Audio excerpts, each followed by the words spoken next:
you actually don't owe anybody any further justification. If you don't want to do something, no is a very good answer. People have choices, but maybe when you're emotionally compromised or your attachment style is very complicated, you're looking for a group of people to belong, and so she felt the need to join in with what they were doing. It's very normal now for people to experiment with drugs, so we can't shy away from that. We need to be able to talk about that.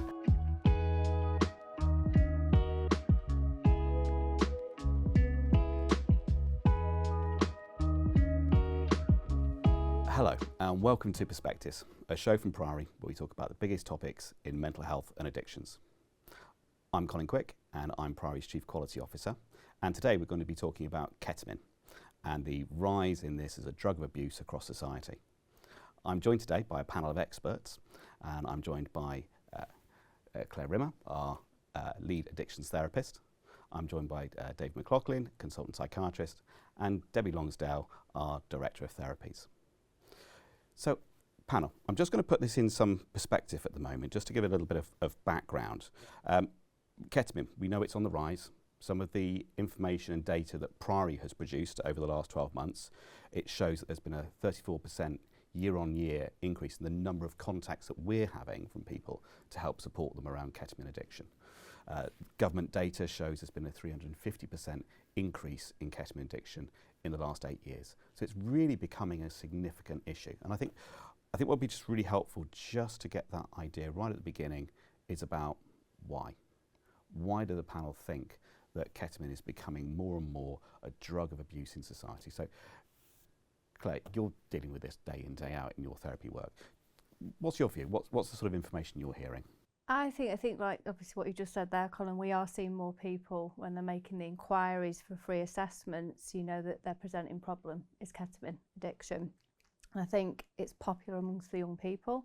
It seems to be a new trend that we're seeing in the sense that people, you know, they don't go out now as much and drink, they go out and experiment with drugs, and ketamine is a lot cheaper. And it seems to be a thing that people do. They see it as a safer drug, and they don't see it in the same context as, say, cocaine or even alcohol. Young people now, 18 to 25-year-olds that we're seeing coming through, are saying, you know, it's okay, ketamine. It's not really a problem. It's not a drug of addiction, yet we know it is, hence why we're here today. So we are seeing that. We're seeing a lot of people seeing it as a safe drug and seeing it as something that's okay to go out and party with. So really interesting, there's a bit of a demographic there in younger people. Is that what you're seeing in your practice, David? Yeah, definitely. I'd never really heard of ketamine or seen it in clinical practice about 10 years ago. The first time I encountered ketamine was actually I was volunteering as a drug and alcohol doctor at music festivals, and that was the first time I started to see it in that context. But now I see at least one new case of ketamine abuse every week. Wow, so that's really, really significant. And is that, Debbie, you know, your work is much more in a sort of general therapeutic setting, but are you seeing that overlap? And we'll probably talk a little bit more later on, I think it'd be really useful to think about, but are you seeing that come into the sort of general mental health work as well? Definitely. I think it's a topic that we didn't discuss as a wider therapy provision 5-10 years ago as much. We didn't talk about how we were going to respond to people that were coming to us for treatment from ketamine. Whereas now there's a lot more discussion around how do we support people, the link between ketamine and mental health and anxiety and mood. And so it's a lot more on the table for discussion, and it's for us to unpick why that all is. And like you were saying, Claire, around the younger people, my daughter's at uni, I hear her talking about it. So I think it's just so much more prevalent than it was a few years ago.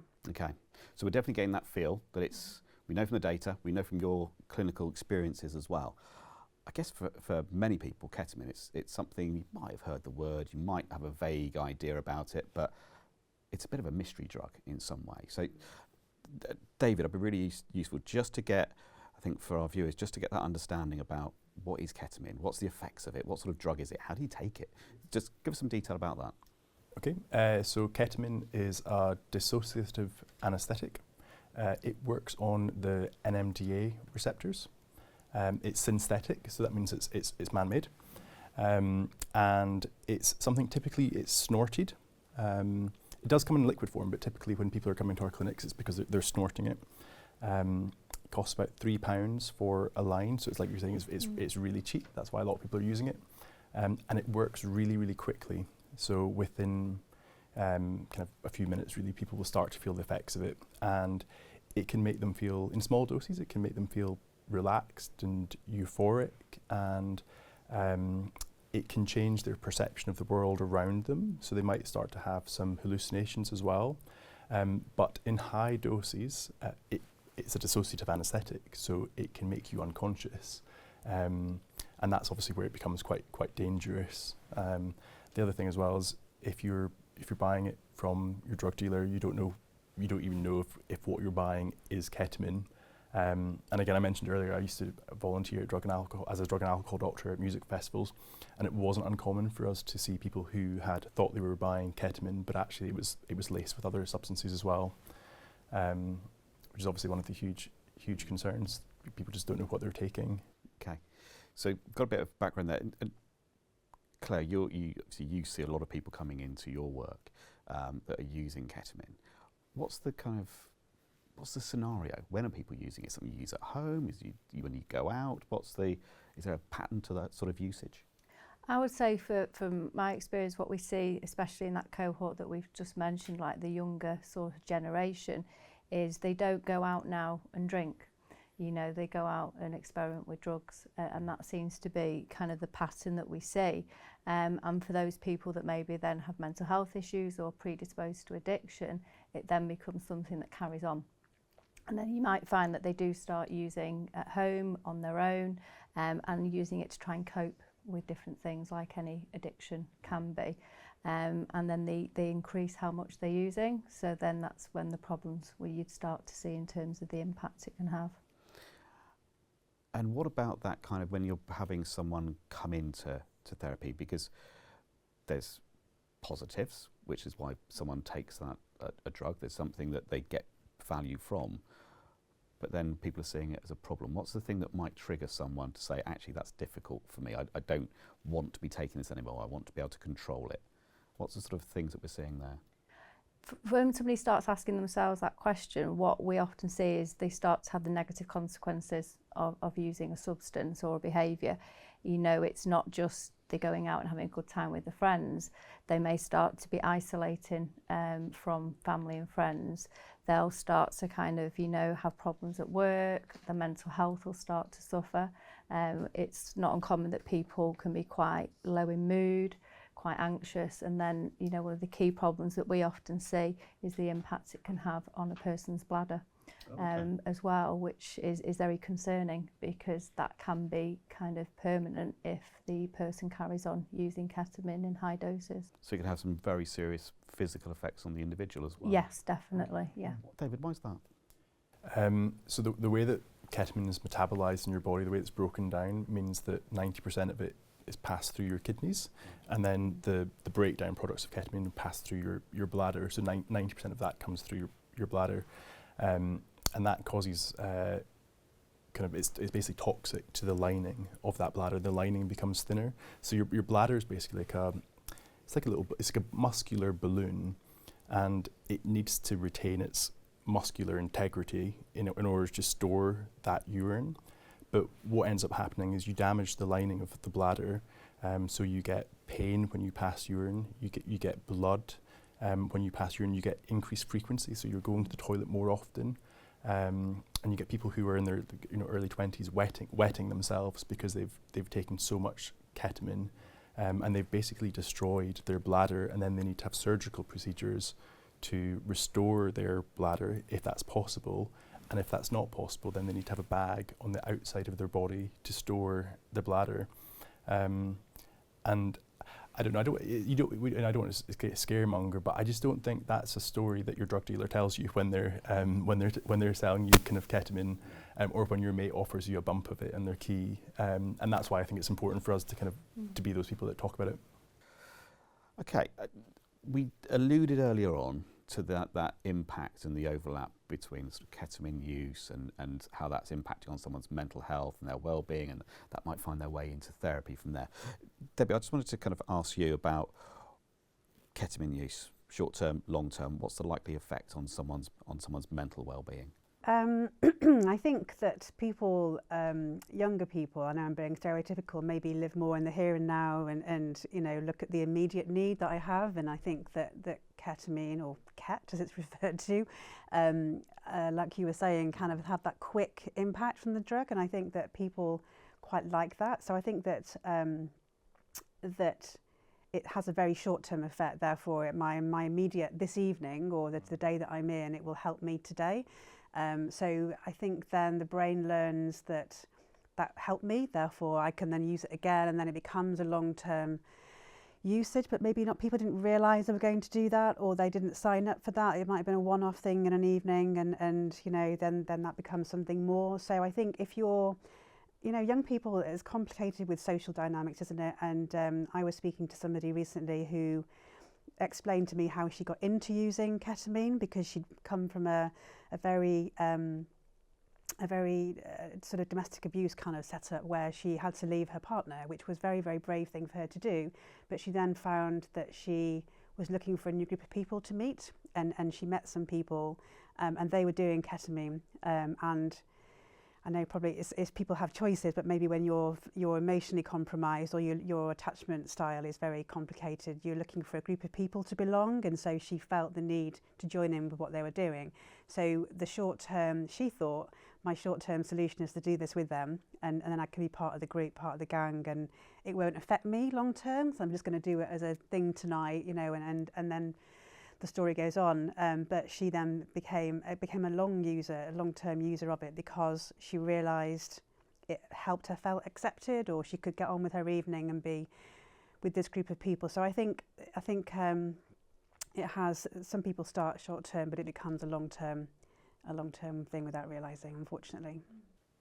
Claire, does it feel sometimes the people you're seeing, it's almost a self-medicating process as well, that actually there might be some real challenges in that person's life and experience, and actually, like many drugs, it can be used through that route as well? Is that something that you experience? Definitely, and picking up on what Debbie said, what came to mind as Debbie was talking is, we talk often that addiction can be born out of trauma and emotional distress. So it's not uncommon that people have things happen in their life, and you know, alcohol or other drugs, but now ketamine is a thing that it takes that pain away, like the dissociative effect. They kind of don't feel that pain anymore, and then they think, oh, that helped, so then they go back and do it again.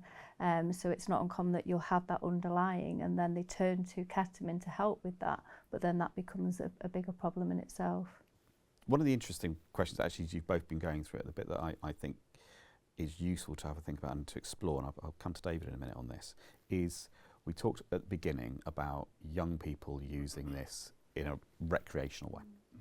We then move into a piece that actually is more addictive, and actually that it's causing problems in someone's lifestyle. David, what's that point? Where does it say we've moved from recreational use to this being a problematic addiction? Yeah, actually, it's interesting, because both of the stories that you've told is very much what I've seen in clinics as well, where whenever I meet somebody who's telling me they're using ketamine, I ask them, like, tell me when you first started using it. What was your initial experience like? What did you like about it? What was the purpose of you kind of taking the ketamine? And then tell me how your use of ketamine or whatever substance they're using, tell me how that's changed over time, and just to help me understand what their relationship with the substance, in this case ketamine, is like, and how that relationship has changed. And there's a pattern, and what you see is people will experiment with it with their friends, and it's seen as something that's fun, because actually initially when you take small doses of it, it does make you feel euphoric, and it can be, people can have pleasurable experiences with it. But again, like Claire was saying, because it's a dissociative anaesthetic, it's very, very good at just numbing you, and it's like escapism. And what we often see is people start using it at home by themselves as a form of escapism, and that's usually to answer your question, that's usually the turning point that I think people start to realise that, hang on a minute, something's not right here. I'm using this substance alone by myself. One of the other qualities of ketamine is that it's short acting. So it acts very quickly, but it only lasts for about an hour. And so often people will need to dose several times throughout the day. And again, that's another point at which they might recognise that something's wrong here, that I'm taking the substance multiple times a day throughout the whole day, or their family members might clock on as well, and maybe find the substance. It looks like a white powder, so they might find it in their house. So I think those are some of the things that are often the precipitants why people will come to see us in clinic. So really, again, really interesting that piece around, you talked a bit about sort of signs and things that people might notice. And as we were saying, I think it would be really useful to start thinking now about what do families, what is our network, our supporters, our friends, families, people that we know, what are they going to look for? Because I don't think anyone goes out of their way to say, I'm keeping an eye out for everyone, because I'm constantly on the lookout for someone's ketamine use. It's just not something that we do, is it? But Claire, from your perspective, what are those sort of things that could be on the agenda that maybe people might be looking out for? Often those are triggered by, you've already got a little bit of an inkling that there might be a concern for someone, but what sort of things would be indicative of someone using ketamine? I think the key thing, I mean, with any addiction and is that isolation. I think isolation is the big part of addiction. We talk about human relationships and human life is about connection. Addiction is the opposite of that, is isolation. So if your loved one is isolating, if they're suddenly like not going to events like Debbie was saying, or kind of, avoiding kind of connection and conversations and just sitting down at night, disappearing, that is a key thing. And you just see the changes in their mood as well, and changes in how they are, and then excuses can come in as well, and they'll start minimising maybe what they're doing if the person, say, is aware that they may use ketamine. And I think as well with ketamine, because of the effects on the mental health, some people can be quite reactive in their behaviour, so they might present as more kind of hostile, can maybe get easy to anger, those sorts of things. And obviously the physical effects in terms of if the bladder's affected will be quite noticeable as well. Our family members often say that they feel like they're losing their person. It's hard to kind of describe specific symptoms anymore, but it's like that they're not present, they're not there, they're not connecting with them in that relationship would be a key thing. Really interesting. And we talked a bit about the physical effects, and I'm just checking in, just in case, I just want to be clear for us all, is we've talked about the impact on the bladder. David, are there any other sort of physical effects or physical impact of ketamine? We sound like we've got a big one there, but are there other things as well? Yeah, I think we often talk about the effects of ketamine on the bladder, but I'm really glad that you talked about the effects on other organs in the body, because about 10% of people who abuse ketamine will also develop problems with their liver. So it's just another reason not to use ketamine. And I always welcome people to clinic, and when they come into clinic, I think it's a brilliant thing. There's never any judgment, but I do think it's important for us to give all the information that's out there and to share that information with people so that they're making really informed decisions, and to help them to weigh up the pros and cons and the impact that this could be having on their life. Okay, so one of the things that we like doing here is to talk about how can we help, because those are really, really important things. And for me, there's always those two levels of help. It's what our friends and family do for us, and then it's what about treatment looks like. And we have our own experiences of life and our professional roles that we've got here as well. So I want to just kind of have the discussion with the panel around how do we start that conversation, because I think it's really interesting. You talked about the younger age group that's involved here, who that's a group that wants to get on with their lives. They're living their life, they've got a degree, they're developing independence in their lives. They don't want their friends and family shoving their nose into what's going on in their lives. So Debbie, how do we have that conversation? If I was a parent or a friend, how do I have that conversation with someone? So I think it's a few different angles, isn't it? I think education and awareness and an understanding of the bigger picture stuff. So like you were talking about before, there's these drugs, there's alcohol, there's these things available to you. and educate yourself on what they are, not just the quick kind of hit information. I always try and educate my children. I know that back in the therapy room, and some of my patients and clients would have laughed at me. I talked about choice quite a lot, that offering, empowering people that they have choices, and that you're in a situation and I'm feeling vulnerable, I'm feeling anxious, I'm feeling whatever that may be, I have a choice about how I'm going to respond to that and how I'm going to make myself feel better. And so which options do I have in front of me? And I know that I'm asking lots of information here, but again, you might as a parent find a dog walk or a time when you can just chat about this. You wouldn't sit over, you know, like a table and educate people necessarily directly, but you'd make it more informal. And maybe you have an example in your life as a parent where you've had a situation and you maybe made the wrong choice, or maybe you made the right choice, but you could help people see that you did have options, and a bit of a sliding doors moment where if I'd done that, this might have happened. So I think it's, for me, as a human being, as a parent, as a therapist, it's the choice around, if I did that, what might happen? What would that look like? If I did that, what might happen? And do I want to consciously do A or B or C, or however many options I've got? And that's quite a grown-up way of looking at, quite a logical way of looking at life, isn't it? So maybe that feels a bit boring, or, you know, not everybody will want to think that way. But I don't know that people necessarily learn and empower themselves at that early age, that you have choices and that you need to decide what you're going to do and think about the longer term. I look at my own children, I can just see them in their early 20s starting to kind of do that longer term thinking, and I think that you need to connect with that as a conscious thing. So that would be my response to that question. Okay. I'm going to move that. I think the same sort of thought for David. There's all sorts of kind of support networks around people when they're trying to change a harmful habit or you know, beat an addiction. And I often, I definitely speak to a lot of families, and they'll specifically book in to see us in clinic, to ask these questions. Not as much for friends, but whether it's a friend or a family member. One of the things, top tips that I always say to people as well, is before you start that conversation, ask yourself, how are you feeling just now? What emotions are you experiencing? Are you feeling angry? Are you feeling kind of afraid? Are you feeling resentful? Are you know, what is it that you're feeling? And what are you entering that conversation with?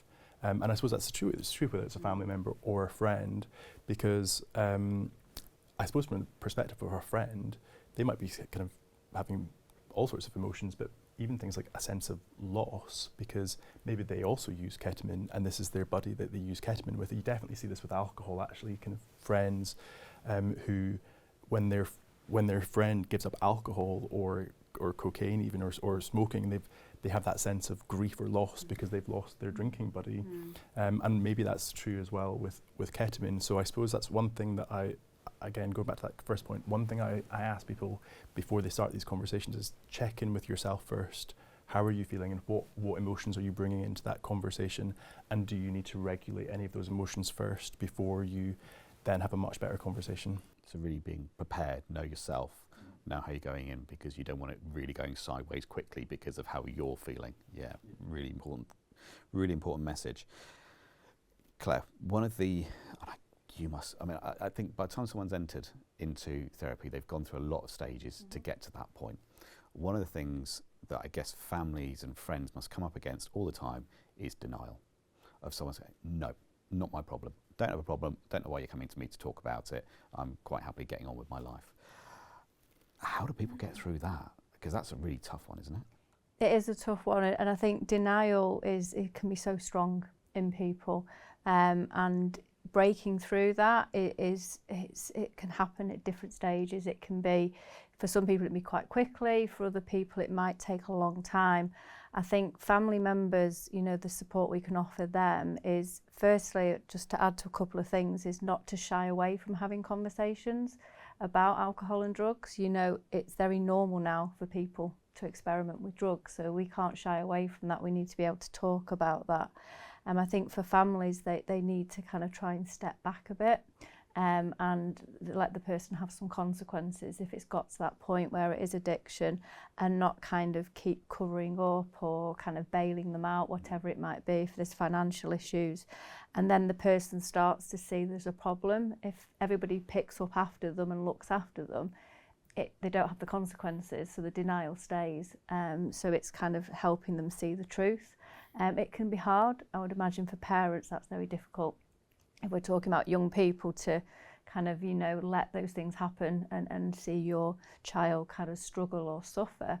But actually, if they have that process happening, that's when they can start to get help and support. And that moves, I think, really nicely. That help and support piece is really important, because I think families and friends can do that piece that allows that person to really think about things, to understand that someone cares about them, that they are concerned about them.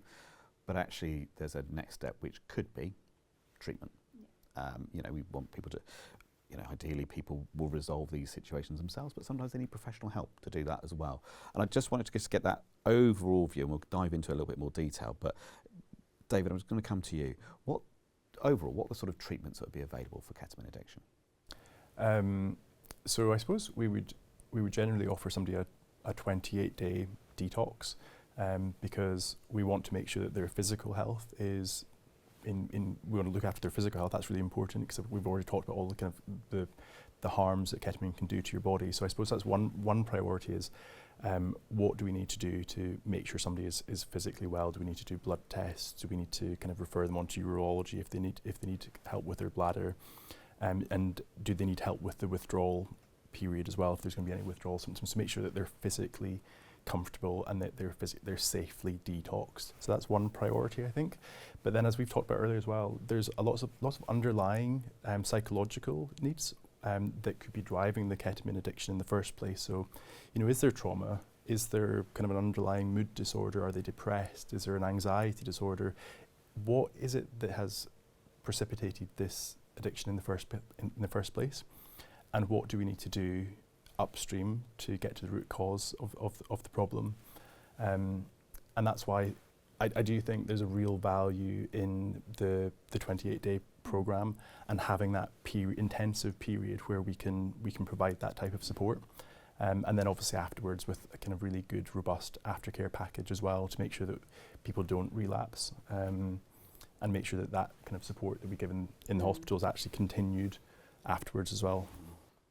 So unpick that for us a bit, because I think that's a really interesting one. So we've talked a bit about a 28-day program. Yeah. That, I think that means something to us. But Claire, what does that consist of? So what we can offer is, you know, it's a place where people can start to, in a nutshell, get into what we call recovery. So somebody's been struggling with addiction for however many years, and it's gotten to that point where they recognise they need that help, but they can't do it on their own. So if they come into treatment, they can start to get an understanding of, you know, what led them to develop that addiction problem. You know, being in a group with other people that are struggling with addiction helps reduce that kind of shame, the isolation, because with addiction, I think Debbie hinted at it, some of the behaviours that can come with addiction can bring a lot of guilt and shame. You know, if people are having to fund it, they might steal from loved ones. You know, there's things that happen, they lie to themselves as well as others. So if they're with other people that have an addiction problem, they start to think, yeah, it's an illness. You know, we diagnose it as an illness. It's recognised as an illness like other mental health conditions. So people realise that they can get better, they can get well. So, you know, there's an intense kind of treatment pathway that people can go through where they can really look at themselves, look at their lives, and start to develop some hope and do some work in groups, some one-to-one therapy as well, and lots of other kind of wraparound processes with that. And like you mentioned, like the aftercare, I think what's really key is 28 days can sound like a long time, but actually it's quite a short time in somebody's life. So having 12 months follow-on support with us can really help them in terms of getting into a place that they want to be in their lives. Debbie, I mean, thank you so much for outlining that, Claire. The bit for me is that longer-term piece as well. We talked earlier on, didn't we, about the overlap and the impact of ketamine use that might then impact on mental health as well.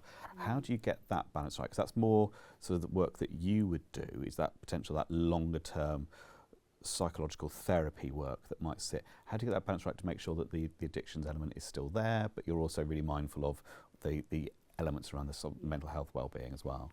I mean, it's definitely not a one-size-fits-all. I think we definitely treat people as individuals and take their, you know, their full kind of history, life story in terms of how we sort of can join the dots in their life. And the 28 days is you know, very kind of popular, common kind of treatment. But I would encourage people that maybe haven't got the money to do a 28-day program also still reach out, because maybe there's a 7-day, a 14-day, a 10-day, whatever the numbers of day may be, that you can get the medical treatment in terms of that detox as well, and then the psychological part can come in different ways.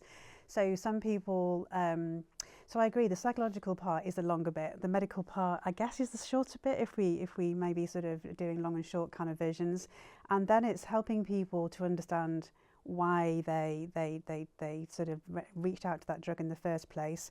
I mean, it's the whole nature-nurture argument a little bit about who has addictions and who has psychological.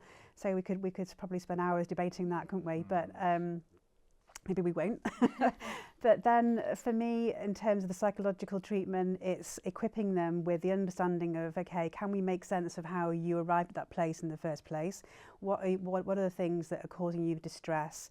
What are you learning about yourself? What are you learning about others? How can you learn new skills? What kind of psychological skills do you need to acquire? And then you know, you have all the different acronyms of different therapies. So there's CBT and there's DBT and there's mindfulness and all the other kind of creative approaches that we can support people with. So, and for some people that might mean coming in, doing 28 days, really intensive, and that's a really good treatment for them. Some people it might mean you're doing the detox and then you're having a longer, more daycare outpatient, kind of even 6 months in individual therapy, and that's what they need. People that have, you know, attachment difficulties, if they've got insecure attachment styles because of the way that they were brought up when they were younger, you're not going to change that in 28 days. People are not going to learn to have a secure attachment to others, i.e. predicting how this person's going to respond to me and can I feel safe around them, or does my default self-hijacking get activated and then I can't trust people. You know, that needs longer term work. So I think what can be really beneficial about having that intensive approach is really getting to understand, okay, what are the issues here? Is it something a bit more deep-rooted that we need to do some longer-term work with to help you rebuild and be confident in the future? Or is it something that actually you've made some bad choices, the addiction biologically has kicked in and we need to help you unpick that, and then we'll help you with some life skills to maybe make sure it doesn't happen again. So I think there's a whole spectrum and a whole, you know, variation in what people need, but it's very individual. So even if you've seen one person, your neighbour, your friend, your colleague, whatever it may be, go through something, don't assume that's what you have to do, because you need to tell your story through your lens, and then people, the professionals, will then, you know, make a recommendation based on what makes sense for you.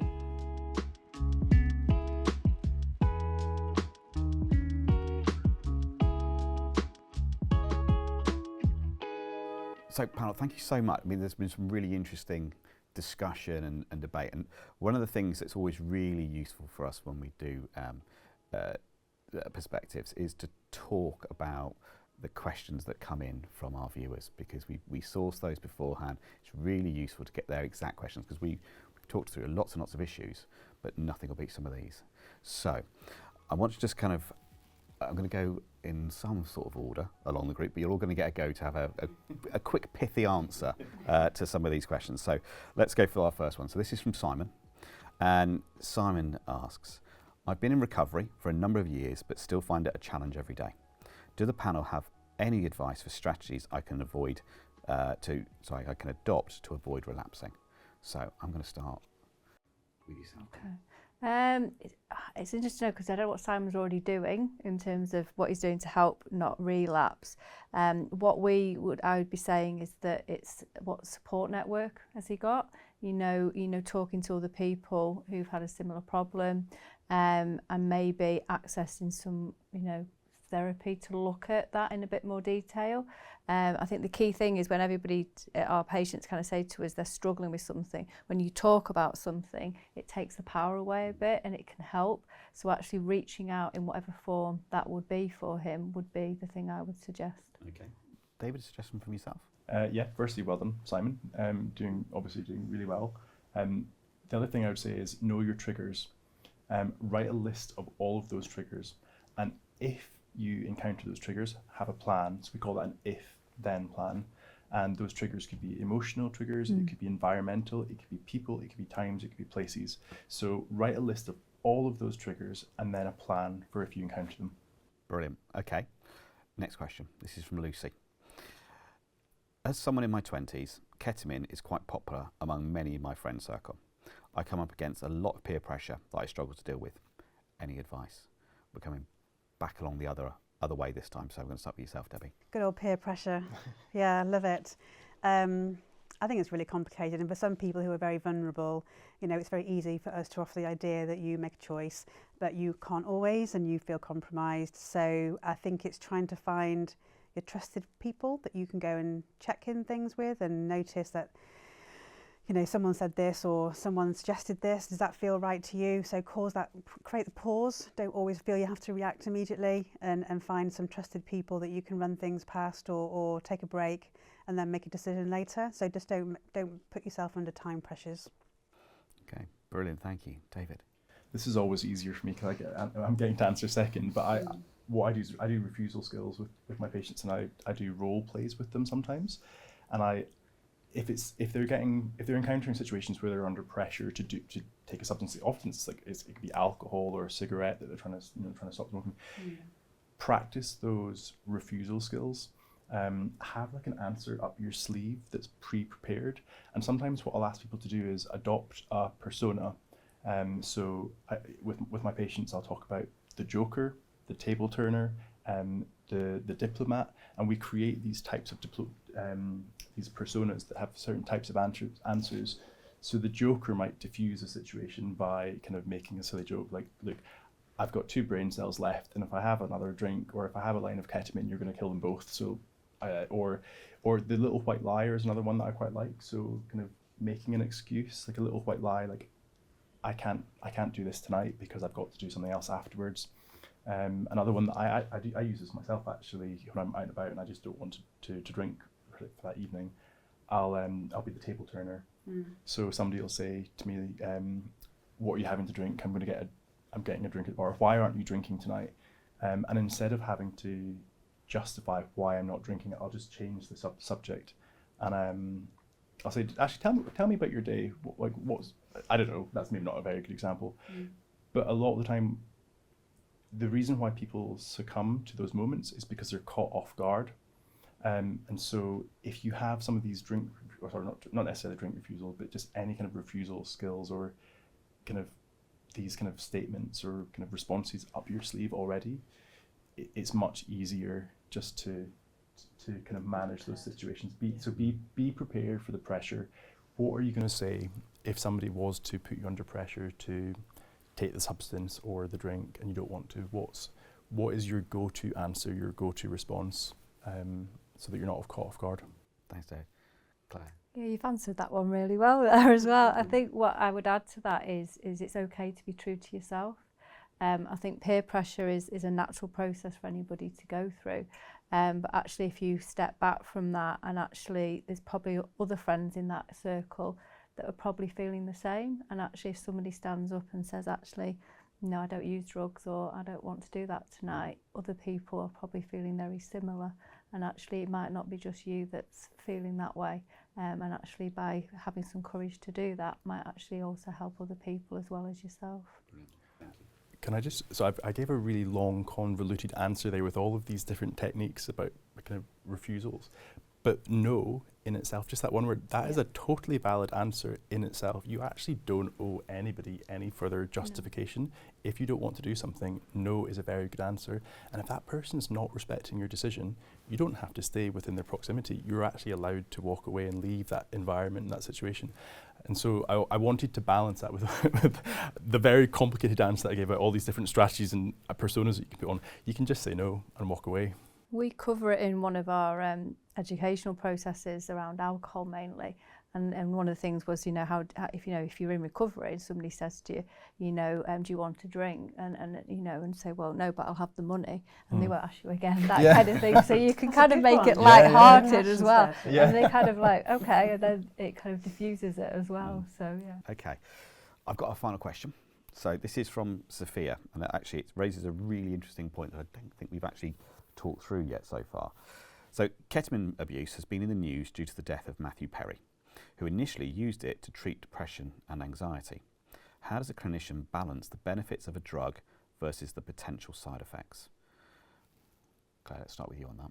What it comes down for me is if somebody potentially could be predisposed to addiction, and obviously I don't know all the details about the example there with Matthew Perry, but you would, like with any substance, I mean, we prescribe opiates, we prescribe benzodiazepines, and obviously with ketamine around depression there is that risk, and I think it's about managing that risk. And I think the clinician would be getting the history, like David talked about, history of the person, and for the individual themselves, I think there's an element of responsibility of, you know, am I taking it in prescribed limits? You know, a lot of medications that people can become addicted to, if they're taken in the prescribed limits, they have a legitimate use. It's when people start taking them outside of that, when there's the tolerance that builds up and they're using them for different reasons, that becomes an issue. But I think it does need to be managed very carefully by both sides, because everybody's got their responsibility to look at in that side of things.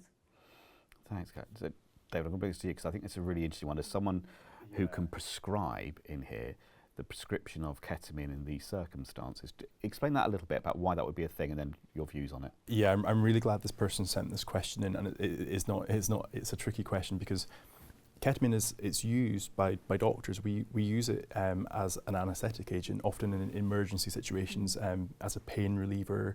Because one of the nice things about ketamine as a pain reliever and as an anaesthetic, it doesn't cause respiratory depression, so it's actually quite useful in situations like A&E, and so it can be used by doctors responsibly for the purpose that it was designed for and made for. And then there's now evolving research that it can be helpful in treating depression, and so there are specialist ketamine clinics run by psychiatrists where they will treat people with ketamine. And that's where I suppose it's important to make that distinction that yes, this is actually a drug that can be used to treat people. But often what we see is people are buying it online, they're buying it from drug dealers, and they're not using it for the purposes that it was designed for, and they're not using it with guidance or in a regulated way. There's no kind of assurances that actually what they're buying is even ketamine. But I think that was a really good question, because I imagine that person has done a bit of research themselves and they have seen that ketamine can be used to treat depression. But you absolutely should not be self-medicating with it yourself. And if you're interested or curious to learn about how you can use ketamine to treat depression, book an appointment with your GP or a psychiatrist and find out the appropriate routes to access it. Thank you so much for the panel for today. Absolutely fascinating discussion. Now, if you have enjoyed this, please do like the video. And if you want to see more content from Priory, again, please subscribe. So again, thanks for joining us today, and thank you again to the panel.